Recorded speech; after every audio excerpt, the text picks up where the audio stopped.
Hi everyone, this is Jem and welcome back to my YouTube channel. At ito na nga, hindi ko alam kung ito yung pagdating ni David na pictures. Pero nakita ko to sa FB guys. At ito ay post kagabi ng friend ni David na si Kali Wakanaan, anak ni Cedric Lee. Ayan na nga. So, ang pagbabalik ni David Licauco, ayan. Someone's home. At ito may Instagram story din si Tita Eden na mukhang sumakay siya ng airplane. Pero hindi natin alam kung palapag na rin to ng Pilipinas. Kasabay pa siya ni David. At next naman ay post ni David Licauco showing in cinemas April 19 yung samahan ng mga kasalanan. Napaka-cute na si David. At next naman ay post ni Alden Richards October 2025. Ayan nata ang second branch niya ng McDonald's. Opening sa Laguna at alam ko masayang-masaya din si Alden dahil barda na nga ang kinuha sa McDo. At next naman Instagram story ni Sir Nathan Perolino. Binigyan nga siya ng La Mer makeup ni Sir David Milan. At to, another IG story niya ay ang simple pero cute naman na si David. Back to work, David Licauco. At nagtaka nga kami, bigla rin ng IG story si Genre na endorsement shoot, Barbie Fortesa, Fatty Mercado, Tony Aviles, Kaylee Samson, Master Marilyn, si Diana, Kay Albert Cruz, and Sparkle Jamie Artist Sender. At ito, endorsement shoot number 2 today. I signed a no disclosure agreement, so no tagging, LOL. So, ibig sabihin, dalawang endorsement shoot ang shoot nila ngayon para kay Barbie. Ay, wow. At next naman ay picture ni billboard ni Miss Barbie Fortesa. So, maaari kayang isang endorsement shoot ni Barbie ay for 9 Young Basic. Ayan na nga yung kanyang billboard ng 9 Young Basic. At ito nga yung kasama ni Genre na si Kylie Limson. At next sa Instagram story ni Kyle Limson, sabi, "Thank you Barbie Fortesa." At inaalalize nga yan ng ating mga fina-follow yan sa Twitter. At tweet nga ni Aya, titig na naman siya kay Bibi. Ayun na nga, si David daw yun, isa. At saka si Barbie naman yung mini-makeup. Si Miss Tony Aviles naman yung nag-makeup. At ito Instagram story ni Kenzie. Ayun yung binigay kay Sir Nathan, di ba? Yung La Mer. At yun naman si Sir Nathan, mini-makeupan si David. At bakit kaya laging kasama si Kenzie? Siya PA ni David? At ito nga, another post by Jana. Uy, parang nagyakpan sila dyan. At next ay tama pala yung hinala namin. Magkasama si Barbie tsaka si David. Ayan na nga. Post ng David Troops, Barda Ayuda, everyone. David Licauco and Barbie Fortesa are back to filming their newest McDo endorsement today. McDo Public Relations. Uy, wow, grabe. So, ibig sabihin, magkakaroon ng multiple commercials ang Barda sa McDo. Uy, grabe. Sana more pa, no? Grabe. And next nga is another picture of them at alatang sobrang saya nilang dalawa. Grabe. At trending nga kanina 4 p.m. yung hashtag Barda4Buzz. Number 9 siya sa trending sa Philippines, guys. At ito na nga yung kanilang electronic billboard. At sabi nga nila, grabe kayo, kaya mag-download na rin kayo ng Buzz at sumali sa Barda FC group chat. O yun guys, download na ng Buzz app para more commercials for Barda at saka para sumali kayo sa Barda FC group chat. At ito, grabe, ang ganda ng pagkaka-edit nito dahil parang silang baby face, napaka-cute nila, bagay na parang high school, parang the airs, grabe. Grabe yung picture nila, papasa silang mga teenager, so sobrang cute nila pareho. And another cute picture, lang to AI lang to guys, ginawa, napaka-cute ni Barbie just sa picture na yan.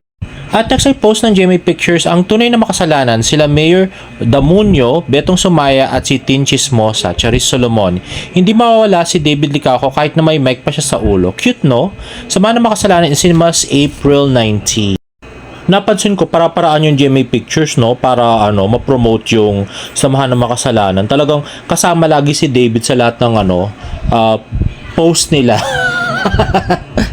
Kumbaga si David na talaga yung ginawa nilang pinaka-lead star dito sa movie, Hindi na yung isa. Grabe. At next kay Instagram post ni Ortega J. February daw. Ayan na nga, si Royce Cabrera, si Nikki Ko. At yan si Royce, si Nikki. Kasama ba sa Slay si Nikki Ko? Ayan si David Licauco, nakalaro niya na basketball. At next, ang cute ng picture na to, di ba? Nikki ko, Jay Ortega, at saka si Dustin Yu, o, di ba? At ito, yan o, si Nikki ko, si Dustin Yu, tsaka si Jay Ortega. Grabe naman yung arms ni Nikki ko, di ba? At next ay post ng David Troops, choose a McDo date idea na gusto mong gawin ng Barda. So, actually gusto ko lahat nila gawin niya.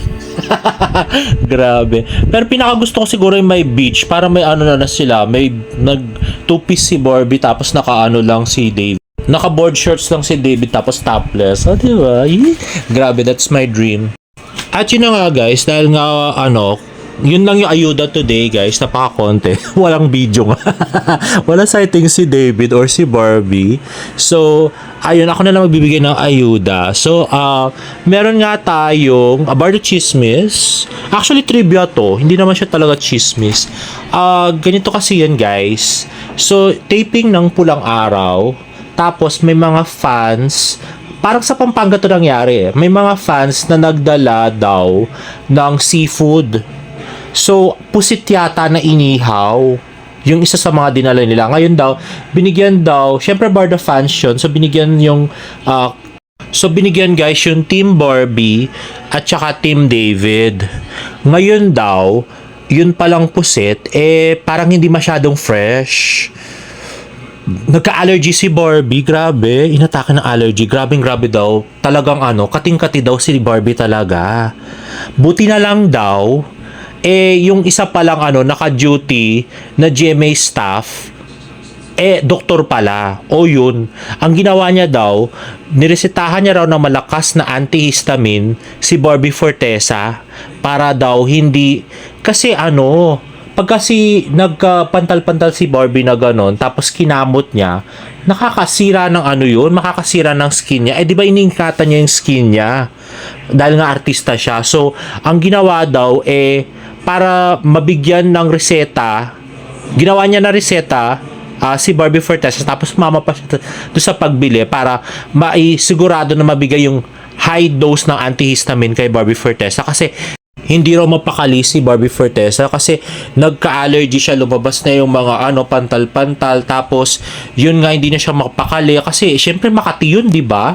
Alam nga hindi mo kamutin, pinapangalagaan nga ni Barbie yung skin niya. So, grabing yun, dilema kay Barbie Fortesa yun.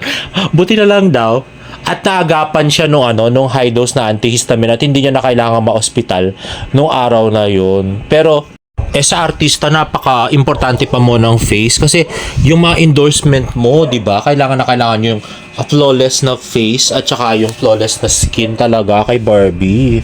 Sayang naman, di ba?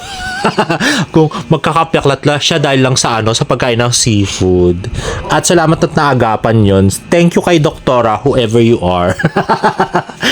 Anyway, guys, dito nyo lang narinig yan sa aking channel, no? Walang ibang nagkukwento, walang ibang vlogger na makapagkwento sa inyo niyan. Ako lang talaga, guys, no? So, please subscribe. Please like the video and please subscribe to my YouTube channel for more Barda updates. See you on my next vlog. Bye!